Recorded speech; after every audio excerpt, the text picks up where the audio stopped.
ठाकरेंच्या युतीचा वचननामा हा 4 जानेवारीला येणार आहे। 5 जानेवारीपासून ठाकरे बंधूंच्या संयुक्त सभा सुद्धा सुरू होणार आहेत। उद्धव ठाकरे आणि राज ठाकरे यांच्या मुंबईमध्ये 3 सभा होणार आहेत, तर कल्याण, डोंबिवली, ठाणे, मीरा भाईंदरमध्ये सुद्धा सभांचं आयोजन करण्यात आलंय। नाशिकमध्ये सुद्धा ठाकरे बंधूंची सभा पार पडेल अशी माहिती मिळते। तर उद्धव ठाकरे आणि राज ठाकरे हे वेगवेगळ्या सभा घेणार आहेत। छत्रपती संभाजीनगरमध्ये उद्धव ठाकरे यांची एक सभा होणार आहे। ठाकरे बंधूंच्या मुंबईसाठीचा वचननामा हा येत्या 4 जानेवारीला येणार आहे। त्यामुळे या वचननाम्यामध्ये नेमक्या कोणकोणत्या गोष्टींचा अंतर्भाव ते करतात, मुंबईकरांना, मराठी माणसाला ते काय वचन देतात हे पाहणं सुद्धा महत्त्वाचं ठरणार आहे। त्याचबरोबर हा वचननामा प्रसिद्ध झाल्यानंतर 5 जानेवारीपासून ठाकरे बंधूंच्या सभांचा धुरळा उडणार आहे।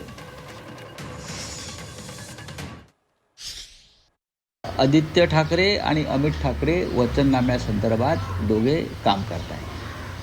मुंबईच्या विकासासाठी, मराठी माणसासाठी ज्या काही योजना आम्हाला आणायच्या आहेत आणि अंमलात आणायच्या आहेत, त्याच्यावर स्वतः अमित ठाकरे आणि आदित्य ठाकरे हे काम करत आहेत। 4 तारखेला पहिलं वचननाम्याचं उद्घाटन होईल, प्रकाशन होईल। त्याच्यावरती दोन्ही बाजूंनी जवळजवळ शेवटचा हात फिरवण्याचं काम सुरू आहे, आज संपेल। त्यानंतर माननीय उद्धव ठाकरे आणि सन्माननीय राज ठाकरे यांच्या संयुक्त सभा मुंबईसह MMRA रिजनमध्ये होतील। पूर्व आणि पश्चिम उपनगरामध्ये संयुक्त सभा होतील, मग शिवतीर्थावर होईल। सभांची संख्या फार नाही आहे ठेवत।